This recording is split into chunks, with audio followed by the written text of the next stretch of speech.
박한용의 생활 현대사.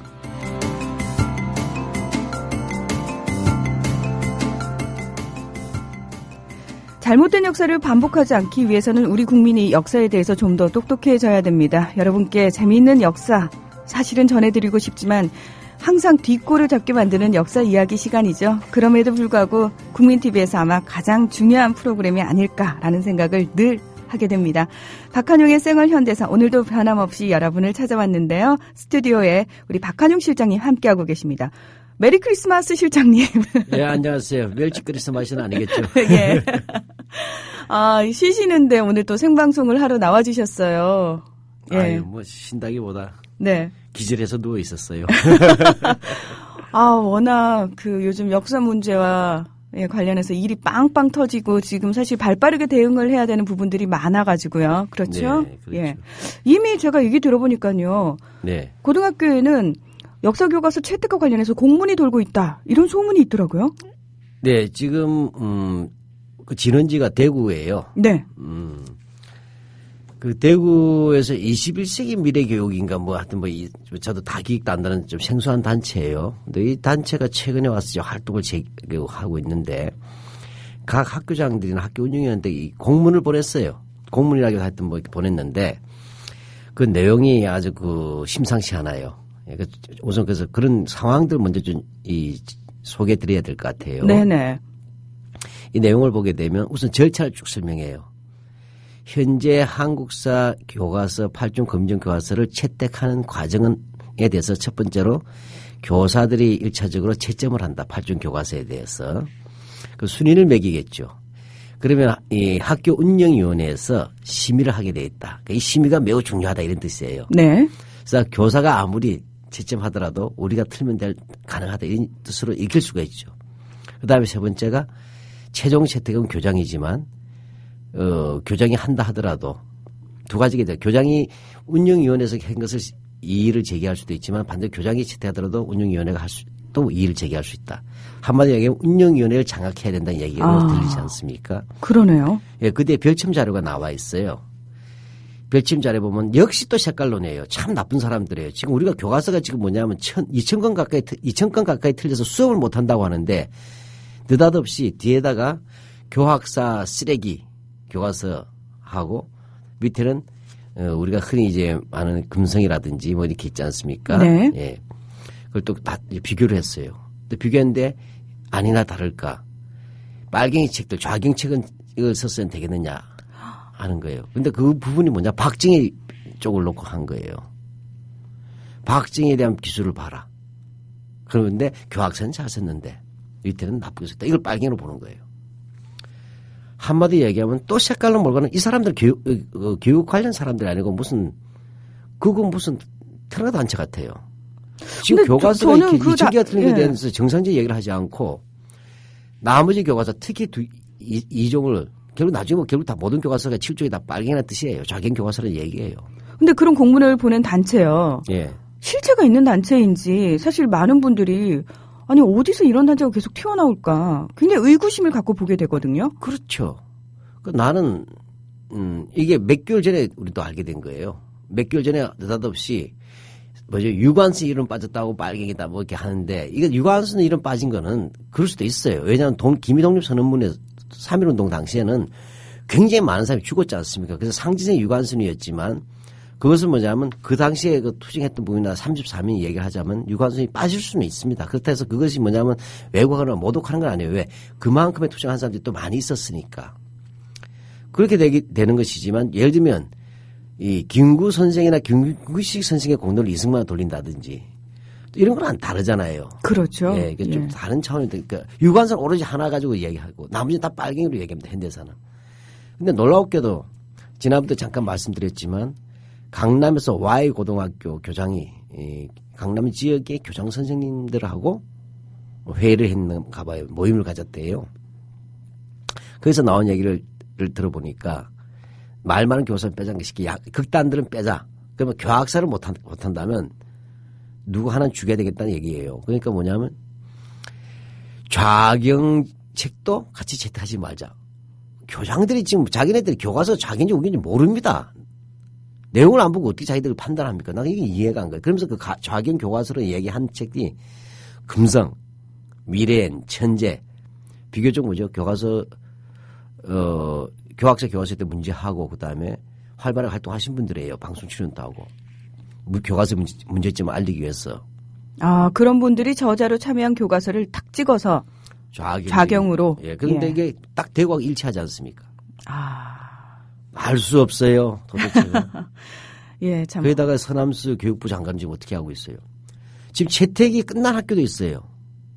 근데 쉽게 말하면 채점이 끝난 거 아니에요. 쉽게 말하면. 교과서 채점이 끝났는데 우리가 분명히 밝혔습니다. 교육부가 최후로 불법을 동원해가지고도 이제는 이제 교과서 검정, 수정 다 끝났다고 얘기했는데도 민족문제연구소나 역사학계, 7개 학회에서 650여 개가 또 틀렸다. 네. 이러면 뭐 1.5개 이상이죠. 한 페이지 하나 이상씩 틀렸다는 얘기 아니에요. 이걸 얘기하니까 이 서남수 교육부 장관이 뭐라고 했어요. 오탈자를 고칠 수 있는 수준이고 내용 수정을 하지 않겠지만 그건 그때 가서 보겠다 하면서 23, 26, 27까지 다 고칠 수 있도록 했어요. 사실상. 무슨 이야기냐면 지금 채택이 끝나고 있는 과정에서 답안지를 또 고치면 어떻게 채점을 합니까? 무한 리필이라는 무한 수정을 해주는 거예요. 막 가는 거예요. 지금 교육부 장관이 할 수 있는 길은 딱 하나예요. 이렇게 문제가 되면 그 취소할 수가 있어요. 법적으로. 교육부 영에 따라서. 이렇게 모든 문제의 진원이 됐다면 일단 국사편찬위원회가 엉터리 검증했지 않습니까? 밀실에다가 네. 엉터리에다가 했어요. 그 얘기에 대해서 이건 교육부가 위탁을 한 겁니다. 국사편찬위원회에다 검증에 대한 절차들을.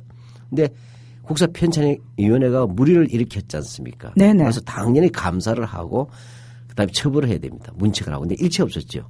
오히려 먼저 더 꼴통을 국사편찬위원장으로 임명이 되었어요. 유영이라고. 그렇죠. 예. 이 사람 대한교과서뿐만 아니라 이승만 매니아하고 완전히 정상적인 학자가 아니지 않습니까? 그다음에 어떻게 됐어요? 교육부가 직접 이제 나섰지 않습니까? 직접 법에도 없는 전문가 협의회도 만들고 해서 자기네들이 수정 지침을 냈어요. 전문가들 모아서 8종 교과서들을 고치라고 한 거예요. 근데 그것도 또 에러가 났잖아요. 그 다음에 어떻게 됐어요? 그래서 이 7종 교과서 필자들은 거부했지 않습니까? 왜냐? 위법한 것이고 또 지시한 내용에서 사실과 안 맞은 거 있고 그다음에 관례대로 우리들은 우리 스스로 자체 수정하겠다. 그것이 원래 애초에 법대로다. 이게 작년 대법원 판례에서 나온 내용들이니까. 이렇게 하니까 교육부 장관은 어떻게 했죠? 출판사에다가 직권으로 고치게 한 거예요. 그러니까 필자로 빠져버리고 시원찮은 교육부 하고 출판사가 임의로 수정한 거예요, 사실은. 교학사 무조건 따라갔지 않습니까? 이렇게 해가지고 이제 완전히 다 끝났다고 한 것이 12월 10일이에요. 근데 그렇게 해서 끝났는데도 650개가 교학사 틀렸는데 우리가 확인해보니까 어떻게 됐어요? 한 페이지 1.5개씩 틀렸다는 이 사실 자체는 정확히 하면 국편뿐만 아니라 교육부의 전문가 협의회 등 또 검정심의협의회가 유령 단체 법에도 없는 단체 만들어서 했지만 다 엉터리였다는 얘기예요. 네. 더 큰 문제는 이 교학사 교과서는 안 고쳤어요. 상당 부분을. 즉 교육부가 수정하라고 했는데도 수정 안 했어. 그러면 다른 7종 교과서 그중에 한 교과서는 이제 수정할 필요가 없대서 빠졌지만 6종 교과서는 그 필자들이 우리는 수정하지 않는 부분에 대해서는 다 이유서를 다 올렸어요. 근거들을. 왜냐 학계의 정설과 다르다 이런 것들 있지 않습니까? 근데 얘기는 뭐죠? 고치라고 한 것도 안 고쳤어. 또 고치라고 했는데 또 틀리게 고쳤어. 근데도 통과시켜줬잖아요. 이거는 위법이에요. 눈 감아준 거잖아요. 명백하게 법적으로 보면 내용 변경이 있다면 내용 변경에 대해서는 첫째로 내용 변경을 허락해서는 안 되는 겁니다. 왜? 이미 통과가 됐는데 내용을 바뀌면 오답 썼다가 나중에 어떻게 해요? 정답 고치면 불법이죠. 네. 네. 나중에 답안지 보고 고치면 안 된다는 거죠. 그렇죠. 내용을 끄덕끄덕 고치면 오탈자는 뭐 다 다르잖아요. 여기에다가 또 고쳤으면 고친 거에 대해서 교육부 지시한 대로 안 고쳤으면 그 소명해야 돼요. 더 큰 문제는 아예 안 고친 게 더 많아. 그 교육부 대조를 했을 거 아니에요. 수정 검증 대조표. 네. 그 보면 안 고쳤는데도 통과시켜줬어요. 교학사건만. 아유, 예, 참. 그러고 나서는 이리 와서 또 뭐냐? 앞으로도 계속 교학사 고쳐주겠다. 이것은 뭐냐? 정확하게 역사 쿠데타를 누가 한다? 이 교과서 필자가 아니라 교육부 장관이 지금 하고 있는 거예요. 왜 하죠? 맨 뒤에 보면 이제 이명박 정권 시기로 가는 서술 보면 명확해요. 오늘 그것을 좀 마저 해야 되겠죠. 네. 자, 여러분. 벌써부터 조금씩 혈압이 오르기 시작하시죠. 하지만 꾹꾹 누르시고요. 그 내용을 정확하게 알아야 됩니다. 저희가 지난 시간에 이어서 교학사 교과서 내용 조목조목 따져가면서 무엇이 잘못됐는지 짚어보도록 하겠습니다. 군주론 탄생 500주년을 마무리하는 책마루의 마키아벨리. 군주론은 군주에 의한 군주를 위한 권모술수 정치 비법서가 아닌 근대 여명기 새롭게 등장한 시민의 역할을 규명하는 전환기적인 책입니다. 서울대 신철희 박사가 새롭게 번역한 군주론, 올컬러 일러스트로 생생하게 되살아난 마키아벨리의 군주론. 지금 서점에서 만나보세요. 책마루 출판. 네, 여러분께서는 국민TV 라디오 박한용의 생활현대사에 오셨습니다. 지난주 저희가 그 교육부가 고치려고 한 교학사 역사교과서 650여 군데가 또 틀렸다라고 말씀을 하셨는데요. 그래서 이렇게 조목조목 또 짚어보고 있죠. 오늘 어느 부분 또 짚어볼까요? 예. 오늘은 참 너무 이거 하려면 1년이 넘게 걸린데 사실 그런 제안도 왔었어요. 어떤 출판사에서 틀린 것만으로 뭐라고 해야 되나 오류. 네. 참고서를 만들자는 거. 이게 진짜 웃으면 안 되는 내용인데 이게 가능할 것 같다라는 생각이 들고. 지금 예. 왜냐하면 이게 우리가 문제 하나만 틀려도 나라가 시끄럽지 않습니까? 수능에서. 큰일 납니다. 와, 온 나라가 난리가 나죠. 근데 이거는 네. 교과서가 애초에는 총 2,000개면 400쪽을 잡아다 한 페이지에 표지까지 표하면서 한 페이지에 5개 틀린 거 아니에요. 네. 이게 자꾸 잡아도 이제 650개 아닙니까? 이러면 진짜 오류 대사전이 나와야 돼요. 근데 우리가 쓰레기는 교과서 통과를 시킬 수 없기 때문에 참고서 만들어줄 이유는 없다. 두 번째로는 그게 돈이 더 든다. 배보다 배꼽이 더 크다. 그리고 세 번째로는 너무 시간이 많이 뺏깁니다. 예, 그래서 일단 그것은 정중하게 저희들이 사양을 했고 하여튼 안 가르쳐 줄 거예요. 그러니까 오죽하면 그런 얘기가 나오겠습니까? 또 이놈들도 뭐라 할 줄 알아요? 학생을 인질로 삼고 이러지 하는 적반하장할지 몰라요. 실장이 왜 학생을 인질로 삼고 그러십니까? 우리 교과서가 틀리면 학생을 바르게 알려줘야 될 전문가들이 교학사를 트집 삼아서 틀린 것도 안 가르쳐준다 하는 희한한 공격을 할 거예요. 그래서 비교육적이라고 우리한테 얘기할 거예요. 그리고 또 남을 놈들이에요. 예, 참 대단한 멘탈을 가진 분들입니다. 그분들은. 심지어 교학사 편집실에서 민족문제연구소에 전화까지 왔었다 그랬잖아요. 네. 틀린 것 좀 알게 달라고. 자료 좀 달라고. 무슨 이제 쿠데타 같이 하라는 얘기예요. 정신머리가 없는 놈들이에요. 자기들이 지금 무슨 짓 하는지도 몰라. 뻔뻔하게 짝이 없어요. 왜 그러냐면 교학서도 아주 나쁜 게 맞춤 부분 맞춰야 될 거 아니에요. 그렇죠. 기본 아닙니까? 교과서의 기본은. 맞춤법이 안 맞고 그다음에 주어 수로가 안 맞아요. 뒤에 있죠. 일러두기 찾아보기 있지 않습니까? 그 가나다라 순서가 안 맞아요. 예, 그것도 안 맞다고 말씀을 하셨고요. 이러면 이건 교학산 출판사 자체가 이거 뭐죠? 폐쇄가 돼야 돼. 이 정도면. 하여튼 오늘 이야기를 풀어가는데 앞으로 서점에서 교학사가 붙어 있으면요. 일단은 못 믿을 것 같습니다.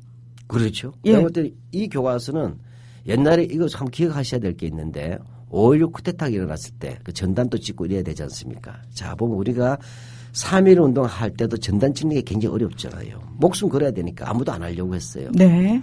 그래서 천도교 교통의 보성사에서 했단 말이에요. 그게 최초의 기미독립선언서예요. 그건 그래도 국가와 민족을 위해서 독립을 위해서 목숨을 건 거니까 존경받아야 되죠. 근데 박정희가 5.16 쿠데타 일으킬 때 전단 찍은 게 있잖아요. 네. 그 광명이라는 이름이에요. 광명. 그래서 나중에 상대히 해가지고 돈을 많이 벌었어. 근데 이번에 교학사가 좀 천박하면 쇼단 걸었네. 이 역사 쿠데타에다가. 박정희 군사 쿠데타는 광명 인쇄순과 출판소가 쇼단을 걸고 일본식 표현해서 죄송합니다만 원래 근본이 그쪽이니까. 그다음에 이번에 교학사 이렇게 해서 어떻게 하려는지 모르겠어요. 두고두고 교학사는 정말 치욕스러운 역사로 남을 겁니다 아마. 예. 자, 이제 내용 다시 들어가 볼까요? 네. 네. 오늘은 시작을 비즈니스 프렌들리 앤드 교학사 교과서 이런 식으로 한번 가볼까요? 이 말 이명박 대통령이 워낙 많이 해서요. 예. 너무 많은데 이것도. 역사 교과서에서도 저희가 이런 얘기를 들어야 되는군요. 예. 그래서 몇 가지만 좀 들어보겠습니다. 네.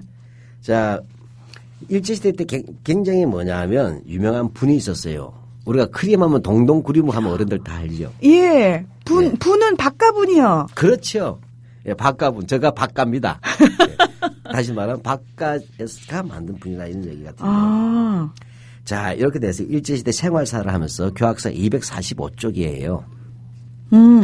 여기 보면 박가분은 우리나라 최초의 근대적인 화장품으로 이건 뭐 맞아요. 네. 근데 굉장히 길어요 이야기가. 근데 이제 딱 그 다음에 뭐냐 두산그룹 창립자인 박승직의 부인 정정숙이 만든 상품이라고 한다라고 했어요.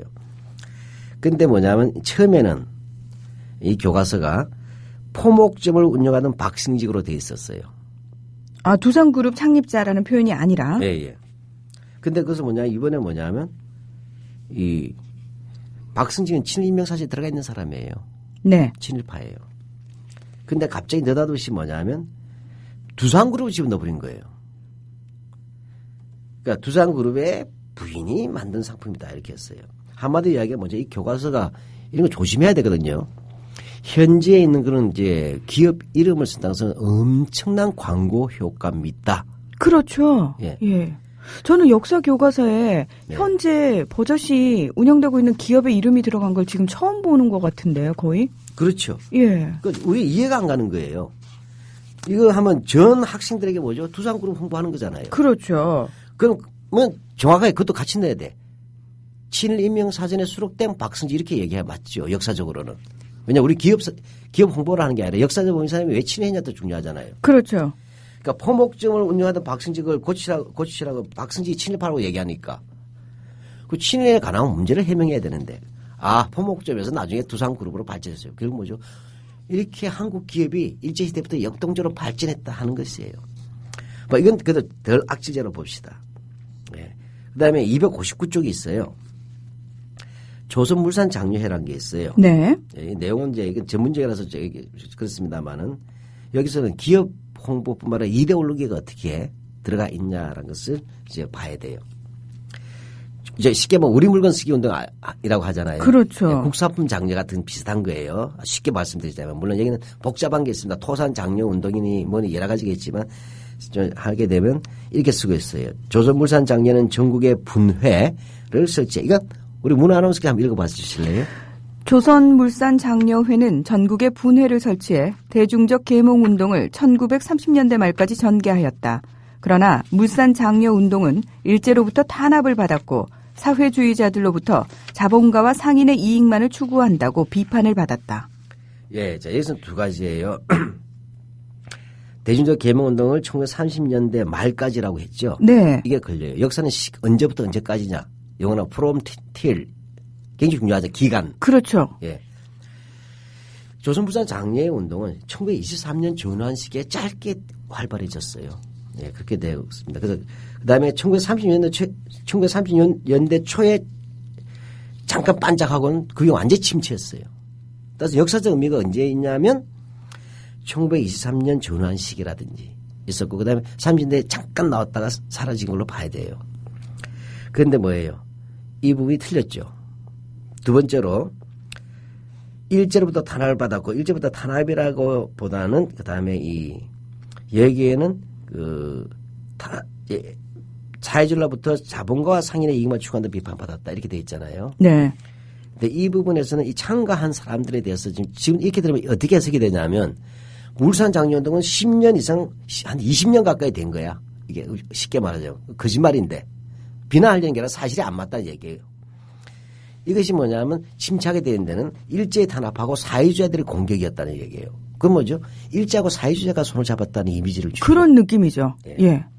그 연대가 기간이 틀린 거 외에도 즉 일제시대든 계속 색깔로 가서 사회주의는 원래부터 이탈하기 위해서 집어넣은 거예요. 거의 뭐 일제와 동급으로 취급이 되고 있는데 여기만 보면. 근데 물산장려운동이 사실 비판받았던 이유가 있어요. 비판을 받았던 이유 중에 하나는 이 기본 한계가 있었어요. 이 조선총독부의 참여관 죄송합니다. 조선총독부 고관이죠. 또는 이 중시원 참의 같은 친일파들이 같이 있었어요.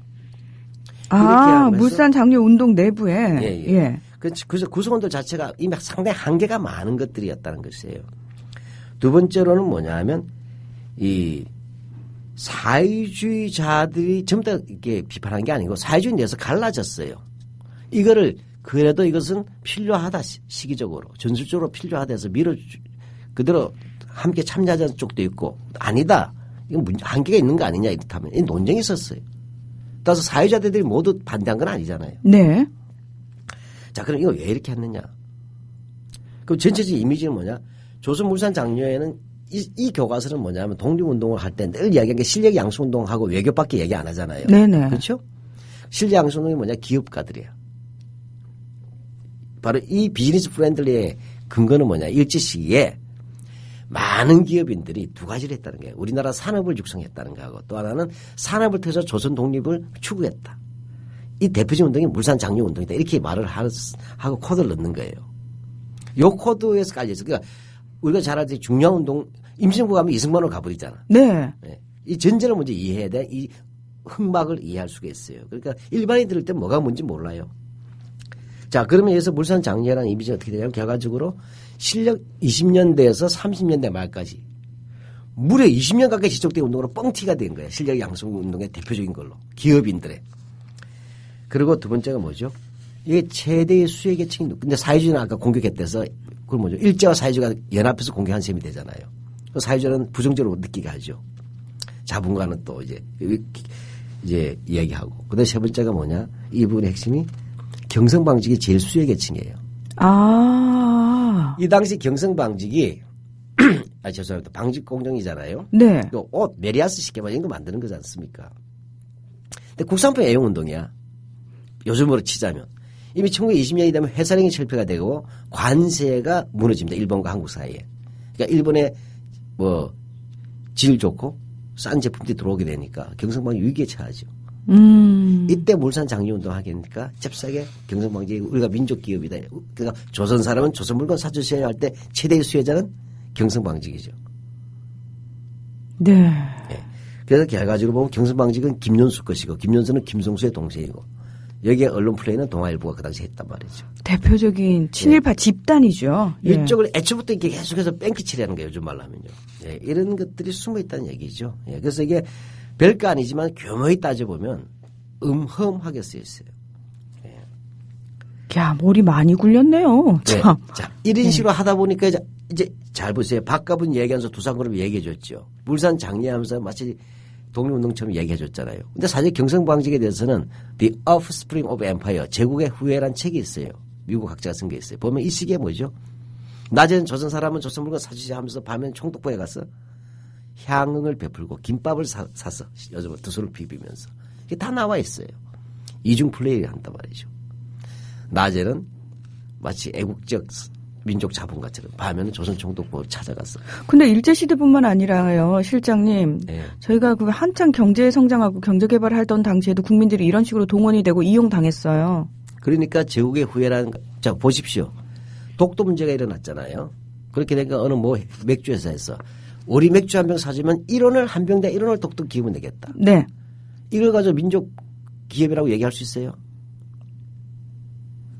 애국심을 활용한 상술이잖아요. 네. 지금은 그래도 애국심을 활용한 상술이다라는 걸 국민들이 어느 정도 눈치를 다 챕니다. 그렇습니까? 예. 예. 그 맥주가 또 연결되는 맥주인지 아닌지 모르겠다. 예, 하여튼 간에 예. 이런 점에서 대단히 이렇게 해서 미리 깔아놓자. 이게 계속 반복이 돼요. 그러다 드디어 278쪽에서는 이제 이렇게 쉽게 떡밥을 깔아놓으면 그 다음에는 본색을 드러내야 되겠죠. 대놓고 얘기를 하고 있군요. 예, 278쪽에서 예, 밑줄침 표시되는 부분 한번 보십시오. 네. 한국인 상공업자는 경제적 자립이 곧 독립을 이룰 수 있는 바탕이 된다고 여겨 상공업 발전에 노력하였다. 그 결과 대규모의 토착 자본이 투자된 경성방직 주식회사. 외에도 뭐 쭉 나오죠? 예, 와우. 예. 이게 바로 이제 떡밥이 어떻게 나오는지 알겠죠? 아주 교묘하게 이게 깔아놓은 거예요. 그러니까 일반 학생들이나 예. 교사들은 도저히 이걸 눈치를 못 챕니다. 그 뒤에 말이 더 오글거려요. 평양의 메리아스 공업과 고무신 공업은 우리 민족의 기호에 맞고 내구성이 강하여 값싼 제품을 생산하여 일본 기업과 능히 경쟁할 수 있었다. 네, 뭐 그것까지는 좋아요. 근데 여기서 경성방직 여기 원래는 그 전에 뭐가 돼 있었냐면 경성방직하고 화신 상해가 있었어요. 화신백화점이죠. 나중에 박흥식. 네. 화신. 그러니까 원래 고치기 전에는 이게 사실은 그 2008년도 노래할 때 대한교과서에 나온 내용 그대로예요.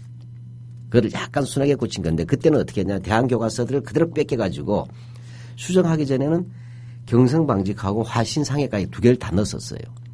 근데 김연수, 경성방직 김연수하고 화신상해의 박흥식은 악질 침입하란 말이죠. 반민족 행위자였잖아요.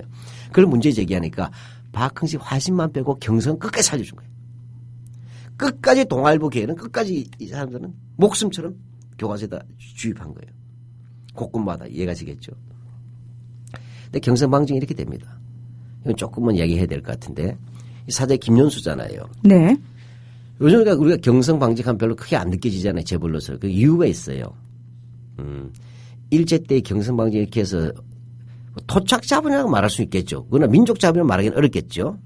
네, 이렇게 되는데 일본 기업에 밀리지 않습니까? 네. 그러다가 1931년에 이른바 만주사변이라고 해서 일본이 만주를 침략하고 32년에 만주국을 세웠어요. 관동군이. 자, 이렇게 되니까 뭐죠? 조선이라는 이 한반도 내에서는 일본 기업한테 굉장히 밀렸어. 경성방직. 그러니까 뭐죠? 만주라는 새로운 시장에 눈을 뜨는 거예요. 그래서 이때부터 30년대 중반부터 김밥을 본격적으로 사요. 특히 1937년 중일전쟁을 전환 시기에 김연수가 아예 내놓고 친일을 합니다. 그래서 어느 정도 했냐면 국방 헌납이죠. 아주 그다음에 국방 헌납뿐만 아니라 애국기 헌납운동 경기도 지역의 총 대표자가 돼요. 모금위원장 쉽게 말하면 비행기 헌납이죠. 이런 것을 철저하게 합니다. 그 모든 관변단체 친일단체 다 들어갔어요. 이 대가로 뭐냐면 얼마나 해가 드디어 뭐냐 만주국 명예총영사가 돼요. 아이쿠야. 경성주재, 서울주재 만주국 명예총영사. 이렇게 되는 것과 함께 보자 경성방직이 남만주에다가 쉽게 말하면 우리가 중국에 현지 공장 세우는 게 있지 않습니까? 네네. 처럼 남만주 방직 주식회사를 설립하게 돼요. 38년도 전환 시기에. 그럼 그럼 뭐냐? 그래서 자본을 경성방직 자본 거기다 더 넣은 거예요. 그 만주는 아직도 가난하고 땅이 넓잖아요. 시장이 넓단 말이에요. 그러니까 그럼 상식적으로 보세요. 전시총동원 체제에서는 기업에 이동 못 합니다. 자본을. 근데 어떻게 됐어요? 엄청나게 친일을 하는 대가로. 네. 만주군 명예총영사가 됐죠. 그러고 나서는 기업을 설립을 허가받은 거예요. 그러면 어떤 허락이 가능하냐면 조선총독부, 조선군 사령부, 만주국, 그다음에 만주국의 실세인 관동군 사령부 이 네 개가 동의해야 돼. 그렇죠? 그럼 네 개가 동의할 만한 충성을 했잖아요. 네. 그렇게 해서 남만주 방직 주식회사가 된 거예요. 이걸 2008년도 누라이트 대한교과서에서는 이것을 이렇게 설명하지 않고 남만주 방직 주식회사는 우리나라 자기 자본으로 100% 자기 자본으로 최초의 해외 투자를 했다. 해외 시장에다 최초로 설립한 것이다. 라고 얘기했지만 내가 볼 때는 이건 거대한 정경유착이지 요즘으로 치면. 근데 요즘 반매국적 정경유착이죠. 이렇게 해서 뭐냐면 기업이 살아남은 거예요. 그 다음 어떻게 되죠? 중일전쟁이 일어나고 있고 일본이 이기면 이길수록 시장이 확대되잖아요. 그렇죠. 즉 일본 제국주의 승리는 경성방직의 시장의 확대야. 일본의 패망은 경성방직의 시장의 축소예요. 이게 일체화되잖아요. 이게 무슨 민족 자본입니까? 완전 센 거짓말이잖아요. 그러니까 이런 이야기들 다 감춰놓고서 되어 있다는 거죠. 이게 비즈니스 프렌들리예요. 네. 어유 정말 제대로 기억을 하고 있어야겠네요. 경성방직. 예. 네. 그래서 경성방직이 일제가 패망하니까 만주에 있는 공장 다 놓고 나왔잖아. 그래서 쪼그라든 거예요. 쪼그라들어도 지금도 뭐 알차라고 그럽니다. 네. 예, 그렇게 되는 것들로 보시면 되겠고 288쪽 한번 보시죠. 네네. 일제의 침략 전쟁 협력에 동참하였다. 상공업자들 가운데는 일제의 전시 호황으로 사업을 확장하는 사람들도 있었다. 그 밖에도 많은 사람들이 동원되었다. 수많은 사람들이 징용이나 징병에 끌려갔다. 자, 우선 뭐죠? 완전 이거 난 문 아나운서가 다시 신입사원 시험 보는 것 같아. 문장을 잘 보세요. 네. 일제의 침략 전쟁 협력에 동참.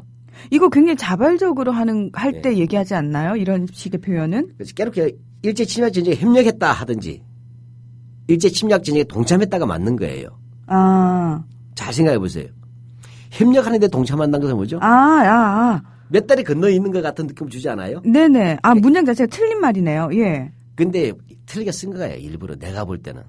일부러요? 나는 그렇게 생각을 해요. 왜냐하면 지금 이것은 뭐냐면 침략 전쟁에 협력했다 하면 친일파가 되죠. 그렇죠. 침략 전쟁에 동참했다도 친일파가 되죠. 예. 침략 전쟁에 협력에 동참했다면 한 달이 건너 같은 느낌 주지 않아요? 뭔가 이렇게 묘하게. 예, 막 틀어놓는 거야. 이 사람도 속마음이지. 그게 이상하게 표현된 거예요. 이거 사람 진짜 헷갈리게 하네요, 정말. 예, 그렇게 될 이유가 있습니다. 그다음에 또 상공업자가 나오잖아.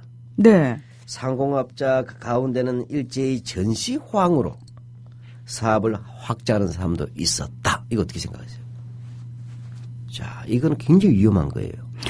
이거 일제 전시 호황으로 사업을 확장하는 사람들도 있었다. 이건 무슨 얘기냐면 일제의 전쟁을 굉장히 정당화하는 느낌도 주고요. 일제 우리한테 덕분에 우리나라 기업이 잘 살게 됐다. 얘기죠. 도움을 받았다. 이런 느낌인데요. 그렇죠. 네.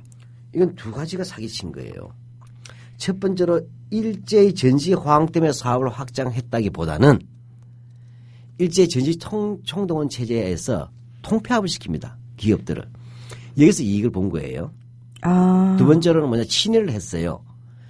대가가 다 있었죠. 그래서 뭐냐면 비행기 최창학 같은 친일파, 김연수, 박흥식, 내노란 친일파 기업인들은 다투서 국방 헌납을 했어요. 하니까 일제가 뭐죠? 그래 잘했어. 앞으로도 계속 그렇게 하도록. 니들이 그렇게 자꾸 충성을 다하면 니들에게도 떡을 주마.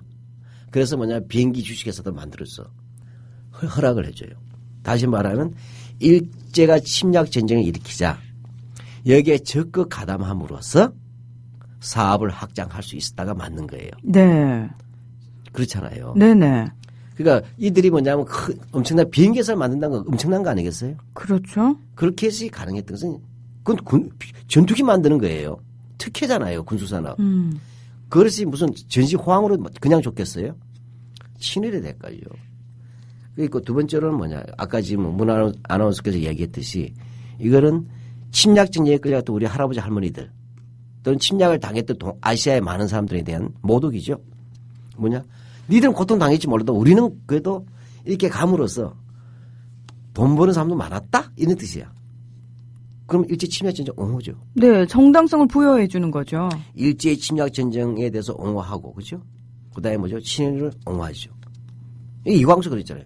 이 전쟁에서 일본이 이기면 우리도 잘 살 수 있다는 거예요. 동참만 해주면. 아주 반민족적 교과서예요. 네. 이따위 짓을 하고 있는 거예요. 이게 뭡니까? 한마디로 이야기하면 2011년도인가 2010년도에 이런 교과서를 만들기 위해서 미리 검정 기준안을 이제 만들어낼 때, 먹보, MB 때죠. 상공회의소나 국방부한테 의견서를 받았어요, 교육부. 아니, 교과서를 만든데. 왜요? 그게 코미디죠. 그러니까 역사학자한테 안 묻고.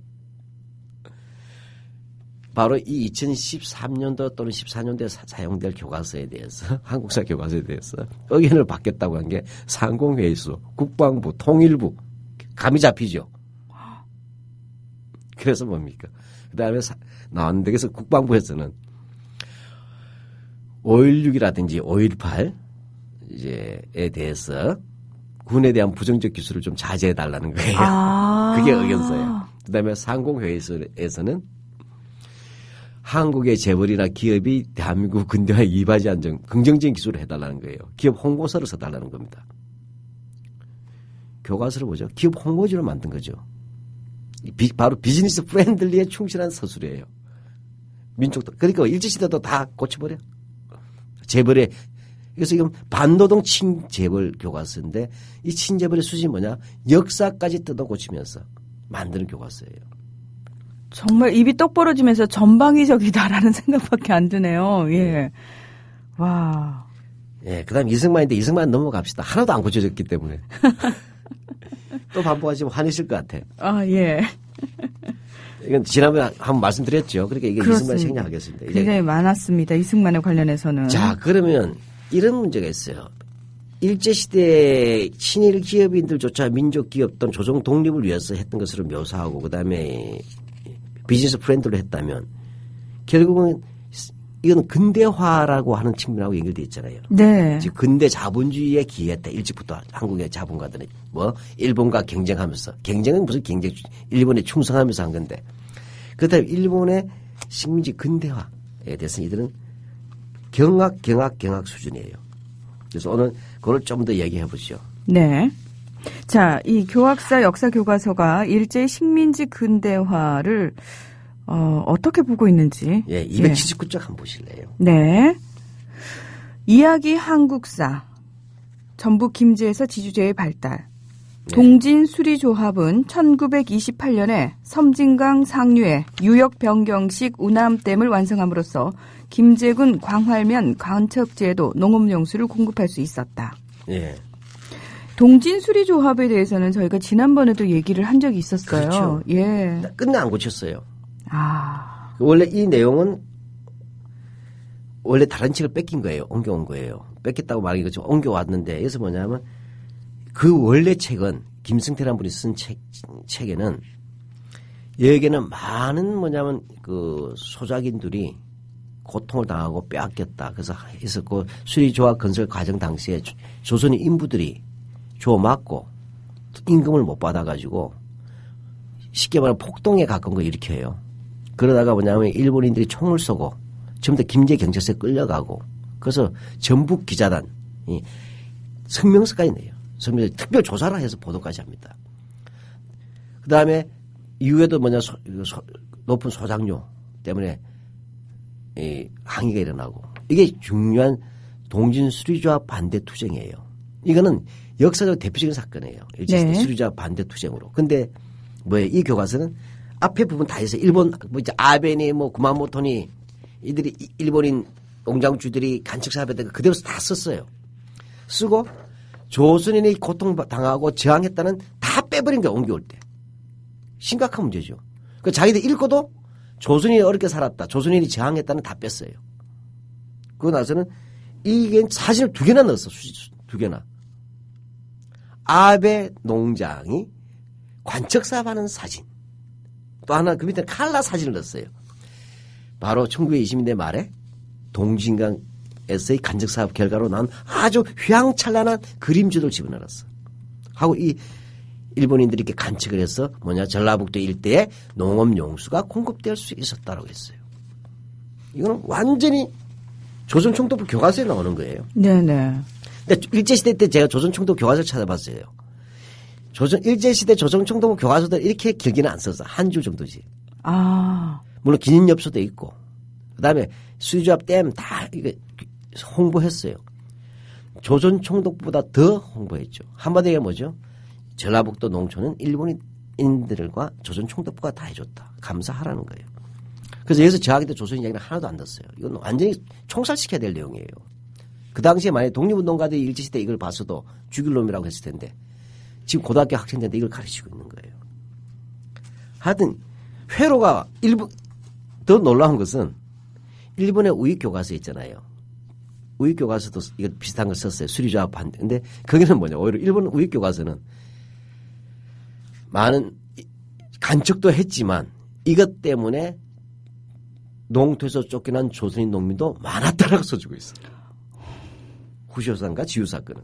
네. 지금 뭐예요? 일본 우익보다 더 또라이죠. 이 또라이라 일본 우익보다 더 일본 우익 같아.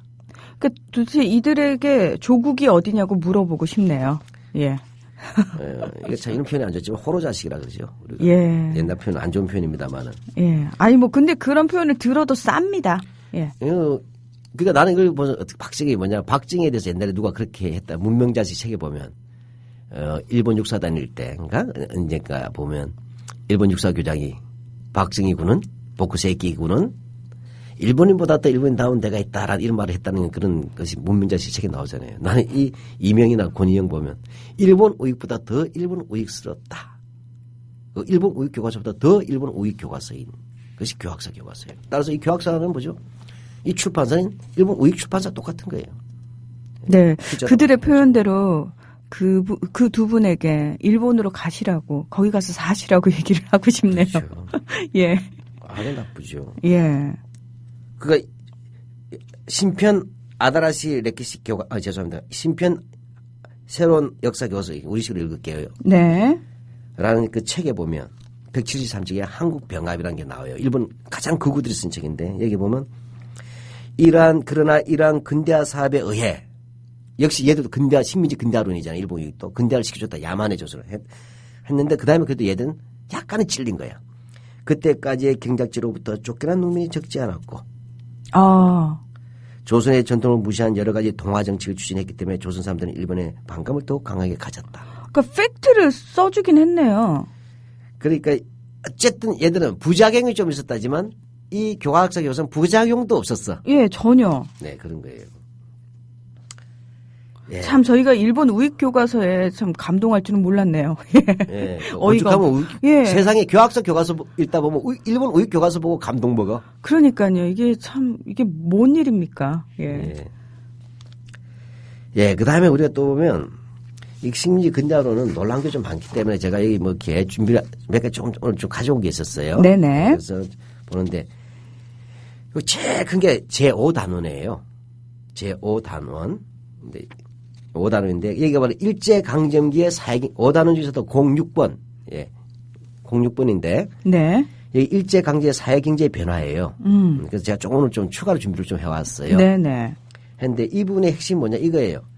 학습 목표는 일제강점기 사회경제 변화상을 민족의 열악한 환경과 관련해서 설명하고 이를 기초로 독립운동은 일어날 수밖에 없었던 것을 알도록 한다가 자기네들이 표방한 교육 목적이야. 그런데 아까 동진과 수리조에서는 독립운동 왜 합니까? 그죠? 이렇게 행복하게 해줬는데. 독일은 우리 지난 명동 사진 설명한 적 있죠? 네. 1930년대 명동 모습인데 어떻게 생각했을까? 역시 이 사진 그대로 있어요. 근데 뭐냐면 여기에서 이 제5단은 사회경제 변화에서 8개의 사진이 일본의 공장, 일본인 공장, 일본이 만든 도시, 일본이 간척한 것 이것이 8장이고 그 다음에 조선인들의 어려운 생활은 딱 한 장밖에 없어. 그러니까 8장이 전부 다 식민지 조선의 발전상이 있죠. 그 사진을 실었어요. 그리고 한 장만 토막민 사진 하나, 요즘으로 치면 도시빈민 사진 하나 찍었어요. 무슨 얘기죠? 즉 근대의 발전상을 보여준다고 하면서 9개를 보여주고 그중 8개는 전부 다 일본인들의 잘 먹고 잘 사는 것들을 마치 근대화 양상으로 소개해주고 그 다음에 되면 어떻게 돼요? 이건 이 교과서 독립운동 왜 해야 되는지 모르잖아요. 네. 그것만 보면은 독립운동을 왜 합니까? 일본의 식민지로 사는 게 훨씬 근대화되고 좋은데 행복하고. 예, 그래서 이걸 제가 한번 쭉 하면 이 충격적이라서 제가 한번 핵심을 쫙 읽어볼게요. 학생들 어떻게 가르치냐? 한마디 278쪽부터 283쪽까지예요. 까지인데 그걸 다 읽으면 너무 많잖아요. 그죠? 그래서 제가 한 줄씩만 제목하고 한 줄씩만 읽어볼게요. 278쪽은 일본 자본의 진출이에요. 침투가 아니고. 진출과 경제구조의 변화예요. 그래서 여기서 뭐냐면 한국이 공업화됐다는 거예요. 즉 2차 산업, 공업이 비율이 높아졌다가 결론이에요. 1차 산업 중심이었는데 2차 산업으로 옮겨가면은 왠지 사회가 발전했다라고 우리가 배우지 않습니까? 그렇죠. 산업화가 진전되었다는 것이 핵심이에요. 네. 그 일본 자본의 진출가는 의미는 없어요. 그 다음에 와서는 뭐냐면 그래서 경공업의 비중이 증가했다든지 그 농업 비중은 줄어들게 쓰고 있어요. 그 다음에 보면 일제강점기에 한국 인구는 급증하였다. 인구 증가를 다뤄요. 쉽게 하면 산업화가 되었으니까 산업화가 되면 뭐죠? 인구가 중요하잖아요. 네. 노동력이 필요하니까. 그렇죠. 이 산업화의 결과 인구가 증가했다는 거예요. 그 인구가 증가했는데 1910년 약 1600에서 1700만 명이던 인구가 1940년에 2400만이 다 했다. 무려 1000만 명 가까이 늘었다는 거예요. 근데 이 통계 틀려요. 1910년 통계를 역사학자도 안 믿습니다. 쉽게 말해 이걸 이야기한 것은 누라이트가 계속 주장하는 얘기예요. 1000만 명 이상을 35년 만에 일본이 먹여 살렸다 이렇게 얘기하고 싶은 거예요. 그 이야기가 숨어 있는 거예요. 일제 덕분에 인구가 늘었다는 거예요. 800만 명 정도를 잡았어요. 근데 우리가 볼 때는 1910년 당시엔 호구조사, 인구조사 잘 안 돼 있었어요. 우리는 왜냐하면 이 호구조사 방식이 달라서 제국시기에 개개인이 아니고 호주 중심으로 조사를 하고 또 누락이 많이 됐잖아요. 구한말에. 네. 그래서 1910년과 너무 저평가되어 있어요. 아. 그걸 역사학자가 그렇게 지적해도 누라이트 이용훈이나 이것들이 안 고쳤거든. 그래서 그대로 받아들인 거야 이놈들이. 그러니까 결국은 당연히 이렇게나 많이 늘었어. 그럼 일제가 그 800만 이상 먹여줬네. 인구 증가가 됐다는 것은 그만큼 잘 먹여줬다는 얘기 아니에요. 그렇죠. 두 가지가 있었다는 거예요. 하나는 쌀이 늘어났다는 얘기를 해야 되고 그다음에 또 하나는 애들이 안 죽을 수 있도록 보건과 위생이 의료가 잘 됐다는 거예요. 그렇죠. 근데 여기서 뭐냐 그래서 중요한 것이 바로 인구 증가는 출생률이 증가했는데 사망률은 낮아졌다. 그래 인구 증가할 거 아니에요. 근데 그 이유는 뭐냐? 사망률이 감소한 것은 공중보건과 전염병 예방 등의 힘쓴 결과 유아 사망이 크게 낮아졌기 때문이다. 이건 조선총독부의 업적이라는 거예요. 그렇죠. 예. 자, 그래 놓고서 이제 이렇게 해서 하니까 이제 사회 변동이 생기잖아요. 산업화가 되면. 그건 제일 먼저 신분제의 해체와 변화가 있었다 해서 뭐라고 했냐면 신분제도 자체는 갑오 개혁 때 폐지되었지만 1912년 조선 민사령의 시행으로 완전히 확고해졌다는 거예요. 일제의 민사령에서 확고해졌다는 거예요. 신분제 해체는 상당히 그전에도 많아졌고 이런 식으로 해서 신분제 해체됐다고 하는데 또 하나 문제는 해체되지 않았어요. 아, 실제로는 왜냐하면 일본 천황 밑에 신민으로 재편되는 겁니다. 국민이 아니고. 일본은 천황이 있고 화족이 있고 사족이 있고 평민이 있고 천민이 있어요. 그 시스템이 그대로 식민지조에 적용이 됩니다. 그러니까 그런 거에 관한 얘기는 안 해주고 완전히 뭐죠 근대적인 평등한 국민이 된 것처럼 얘기하고 있는 거예요. 그렇네요. 예. 그다음에 복식의 변화, 그래서 의식주를 중심으로 일상생활에도 변화가 있었다 이렇게 나가요. 그다음에 282쪽에서는 식민지적 규율에 강조할 때 전에도 한번 얘기했는데 이제는 일제의 지배는 이전과 다른 생활규칙과 의식의 변화를 요구하였고 식민지적 근대관념을 주입했다. 근데 중요한 것은 식민지적 근대관념이 뭐냐고 우리가 궁금하잖아요. 네. 근데 얘기해 보니까 뭐냐면 지난번에 했는데 이게 안 고쳤어요. 사망자는 공동묘지에 묻거나 화장장이 있는 화장을 해야 했고 그다음에 개인적으로 묘지를 만들면 허가를 받아야 했고 소 등을 대살할 경우에도 도살장 위에 장수는 금지했다. 일제가 이렇게 강요한 규율은 점차 한국인들에게 수용되어 갔다. 물론 한국인의 반발을 사기도 했지만 이렇게 됐어요. 전형적으로 뭐죠? 야만의 소를 우리는 길에서 막 죽였다는 게 아니라 길 가다 소 뭐 때려 잡았다는 거지. 개 잡듯이. 뭐 사람이 죽으면 길에서 뭐냐 막 묶거나 길에다 버려뒀다. 근데 일제가 그걸 금지시킨 게 식민지적 근대화라는 거예요. 좋은 거잖아 근데. 근데 한국에 이에 대해서 반발이 많았다. 왜? 야만인이라서. 그러나 점차 이걸 받아들이게 되었다. 순응해갔다. 완전히 이건 조선총독부 교과서예요. 시간관념 변화도 마찬가지죠. 지난번에. 이게 또 안 고쳤어. 그래서 시간관념인데 바로 시간을 효율적으로 사용할 것, 합리적으로 이용할 것 여기에 대해서 한국인은 점차 순응해갔다. 코리안 타임이 없어졌다. 예. 예, 이런 것들이 쫙 있는 거예요. 한마디로 이야기하면 일본 우익이 박수 쳐야 될 내용들이에요. 아유, 일본 우익 입장에서는 자기네들끼리는 그 얘기할 거 같아요. 우리보다 좀 더한데. 역시 한국은 뭐죠? 키워놓은 놈이 키운 놈보다 더 뛰어난 거야. 그리고 그 얘기 있잖아요. 예. 아, 식민지가 끝나면서 일본이 쫓겨가면서도 했다는 그 이야기요. 예. 앞으로 100년 동안은 한국은 네. 그 여전히 일본의 식민지, 그러니까 일본의 영향 아래에 있을 것이다. 예. 왜? 일본 애들이 쉔을 시켰잖아요. 내선일제, 동화 정책하고 황국심을 시켰잖아요. 노예로 만들어놨거든. 근성을 노예 근성 만들었고, 뭐죠? 또 하나 엄청나게 많은 친일파들이 그대로 대한민국에 남아있었잖아요. 그러니까 걱정 마라. 니들 있으면 된다. 박정희 해줬잖아요. 일본의 소화 유신을 본따서 10월 유신 해주고, 일본의 2.16 쿠데타를 본따서 5.1 쿠데타 해주고, 그 다음에 박정희 자신이 뭐죠? 나는 명치 유신의 지사들을 와 같은 심정으로 쿠데타를 했다. 뭐죠? 일본 제국주의 아바타야. 네. 더 우수한 거야. 본체보다. 아유, 청출어람. 이게 좋은 말이 왜 여기서 생각이 날까요? 예. 예, 친일파 뭐 이야기만 친일파 얘기는 전에도 한번 했으니까 뭐 생략은 해야 되는데 여전히 네. 안 바뀐 것들이 있어요. 네. 예, 사기친 게 있어요. 260쪽을 보면 그 한규철 나오는 거 한번 읽어보실래요? 네. 한규설, 이상재 등 민족지사들은 조선교육회를 설립하여 교육의 기회균등을 위한 학교 증설, 교육 차별 폐지, 한국어 교육 용어 사용, 한국사 교육 등을 주장하였다. 자, 여기서 얼핏 보면 뭐 조선교육회에서 한규설, 이상재 나면 한규설이라는 존경할 만한 사람들이잖아요. 네. 그런데 조선교육회가 독립운동 단체 같이 나오잖아요. 그렇죠. 근데 아니에요. 여기에는 조선교육회의 발기인이나 간부들을 봐야 돼요. 역사는 이제 다 이제 명단을 다 체크해 보잖아요. 네네.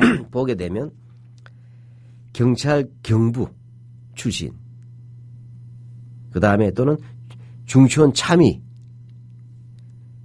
였던 고원훈 아시죠? 그 다음에 총독부 참여관 하다 나중에 중시원 참의가 된 유성준, 그 다음에 유정수, 박승봉, 그다음에 김사묵, 윤치소, 민영은, 그다음에 친일단체 유민회 간부인 이풍재, 일진의 평의원이던 정원섭 등 친일들이 상당히 많았어요. 친일파들이. 친일이면 사제도 나오거나 반민족 행위로 규정된 사람들이 꽤 많아요. 그러면은 아니 조선교육회를 설립한 사람들이 이런 사람들이라면 그러니까 한규석, 이상재 등 민족지사 때 한규석, 이상재 같은 사람만 했으면 민족지사라 할 수 있는데 네. 친일파가 이렇게 대다수 있는데 통으로 조선교육회가 무슨 민족지사들 단체 같이 보이잖아요. 그러니까 민족지사들이 조선교육회 설립했다는 말도 안 되고, 그 다음에 더 코미디가 교육차별 폐지, 그죠? 차별교육, 그죠? 그 다음에 한국어 교육용어 사용, 한국사 교육도 주장했다는 서술도 근거가 없어요. 조선교육회가 했다는 얘기가 없어요. 그런 거 하려고 만든 거 아닙니까? 아니에요. 어떻게 해야 될지 모르지만 안 했단 말이에요. 전혀 하지 않았다. 예. 주장했다 근거가 없어요.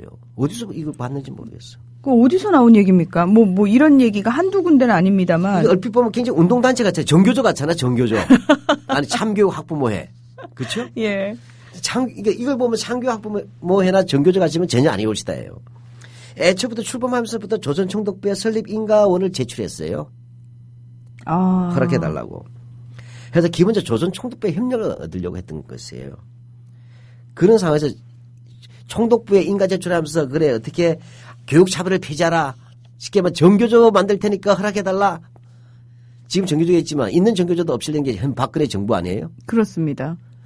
근데 문화에서 제가 학부모 또 교사 입장에서 가서 박근혜 정권한테 가서 우리 이 독재를 없애기 위한 민주교육 하기 위해서 교육회 만들 때 허락해달라면 해주겠어요?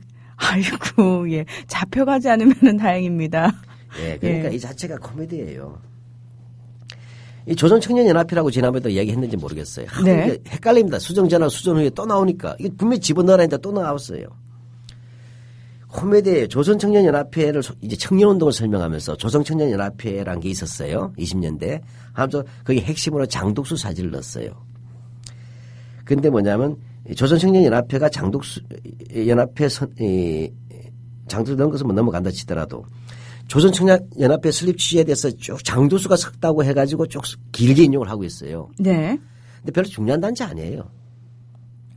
조선청년연합회는 그렇게 썩 중요한 단체가 아니다. 청년대 시작에서는 중요하지만 이게 별로 운동한 게 없어서 바로 쪼개지면서 조선청년총동맹이라는 게 만들어지면서 본격적인 운동을 해요. 네네. 청총이라고 부르는 게요. 근데 이게 뭐냐면 굉장히 길게 했는데 여기서 잘 들어보세요. 아까 우리 실력 양성운동 얘기했죠. 네.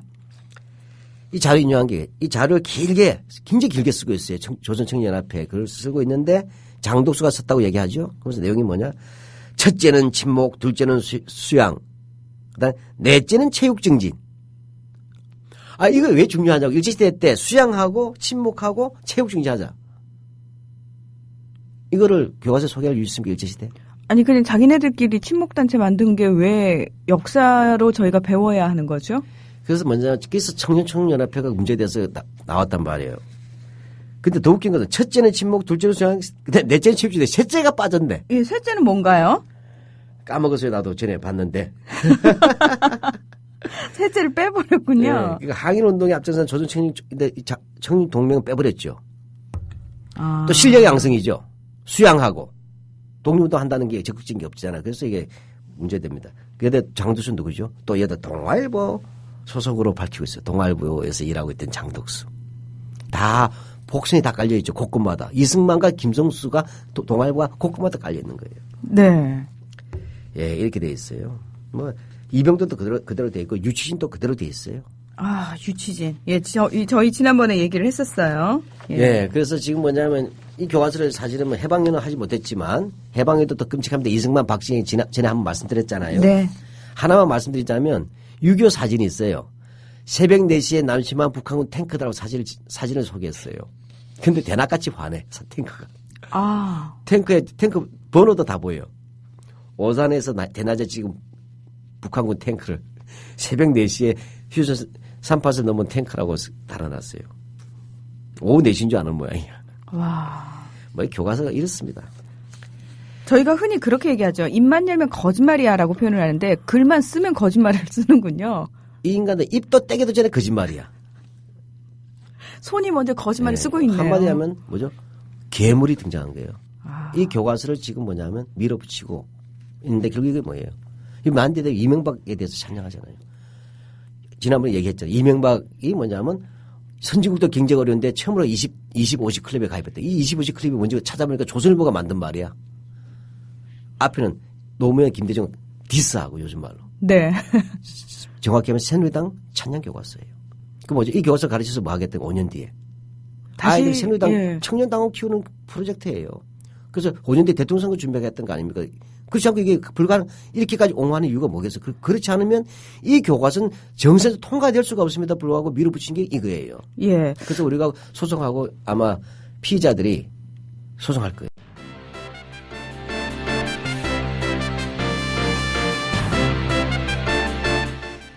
네, 박한용의 생활현대사 오늘은 여기까지입니다. 함께해 주신 여러분 고맙습니다.